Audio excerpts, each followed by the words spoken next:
The Iraqi Dinar Revaluation. It's never gonna happen. But y'all still watch people like Mlitia Man and Crew and think the revaluation is gonna happen.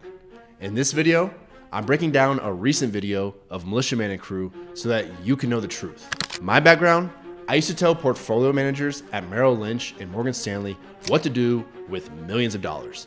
Let's go through 9 recent developments that are getting people excited and assess from the perspective of an actual investment expert how impactful they might be to the dinar. All right, number 1, there might be a new oil and gas law, still not approved of course, to manage oil wealth and ensure fair distribution. What do you think the link is between maybe changing how they distribute their oil wealth, of which there is very little, and the value of the dinar? Do you think there's a link there between the oil wealth and the value of the dinar? Now, of course, the dinar gurus like Mlitia Man won't tell you that because they don't actually understand how investing works. The reality about this vast oil wealth is that there is none. Iraq can't even pay their bills. Their government is deep in the red with their latest budget that is only sustainable with oil in the high 90s per barrel. Is oil in the high 90s per barrel? No. And even if this oil and gas law passed, would it have any impact on the currency? No. Currencies are driven by supply and demand. A redistribution of oil wealth in the country could theoretically be good for the people of Iraq, but it would not drive more demand for the dinar, and that is what drives currencies. This oil law is nothing but smoke and mirrors. Okay, number 2, they might become a member of the WTO, the World Trade Organization, so they can do more cross-border trade. Now, that could be more impactful if their economy wasn't entirely driven by oil, which they already sell anyway. Let's say it could be the beginning of a multi-decade economic transformation. Okay, possible. But how close are they really to joining the WTO? Because some people will make it sound like this is just about to happen. Let's take a look at the WTO's website. They started the process of joining in 2004, almost 19 years ago as I'm filming this. So how much progress have they made in 19 years? Almost none. By my simple count, it looks like they've completed 2 of the 19 steps to join. So at this rate, it'll only take them 145 more years to become a member. Okay, number 3.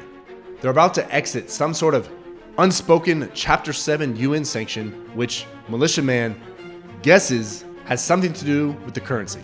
Well, unspoken and can't find any data on it means it doesn't exist. And guessing is not investment analysis. You can see from the UN's website that in reality, all Chapter 7 UN sanctions were removed in 2013, more than 10 years ago. So the idea that the UN is about to remove some mythical unspoken Chapter 7 sanctions is entirely, you guessed it, smoke and mirrors. Number 4, they need an internationally acceptable exchange rate for a lot of these things to be in play. Well, they already have an internationally accepted exchange rate, so that doesn't make any sense. But there are 3 important things to understand here. First, yes, there's also a parallel black market rate in Iraq, which was at $15.60 per dollar as of early October, about 15% below the official rate.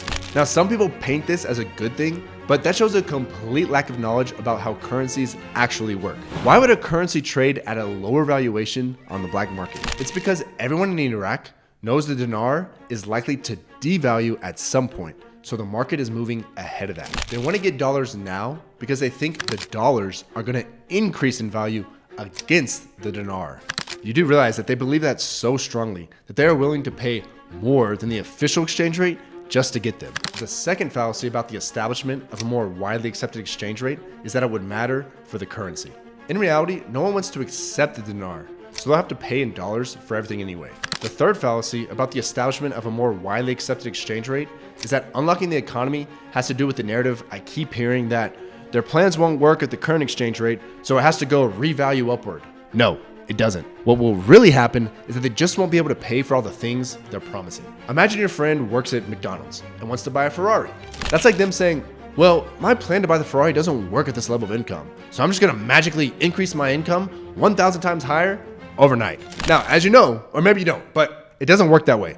And it's the same for currencies. Smoke and mirrors. Okay, and on to number 5. It's about their stock market. Here's what the dinar gurus are saying. They had an increase in the volume of traded shares, so that means their stock market is on a tear and it's getting ready to explode. No, it doesn't. Volume means the number of shares traded. It tells you nothing about the direction of the market. And volume always skyrockets when the equity market is crashing. Number 6 is also related to the stock market.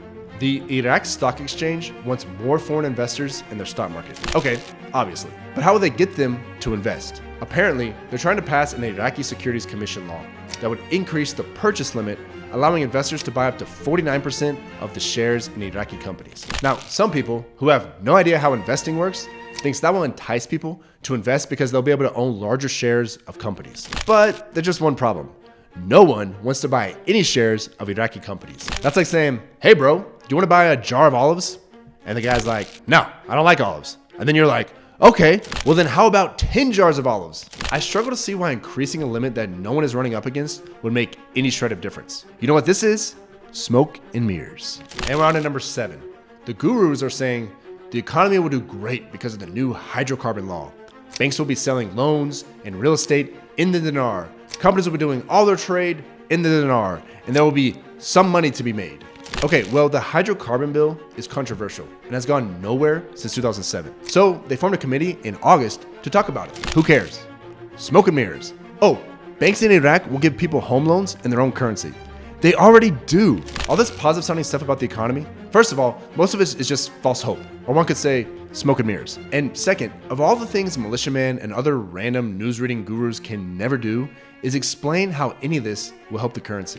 Number 8 is another one just like that. They launched a campaign to sell food at competitive prices. Wow, how revolutionary.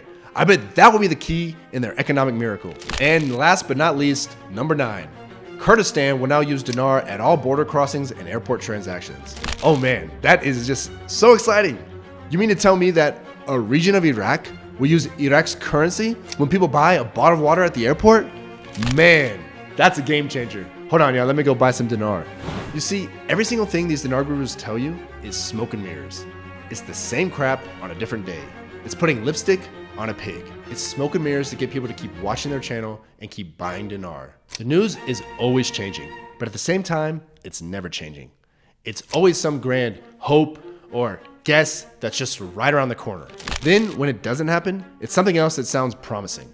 It's always about to happen next week or next month, except it's never gonna happen. They've been telling the same story for 20 years. It might sound slightly different in 6 months, but it won't change the fact that it is physically impossible for a currency to revalue up significantly overnight. Now, if you want to understand why, I would encourage you to check out my Currency Pro playlist, specifically video number 9 of the 10-part series. I'll put the playlist link down in the description. And last thing, if you have any questions, let me know in the comments below. And you can also join my free Discord. The link is below in the description. Thanks for watching.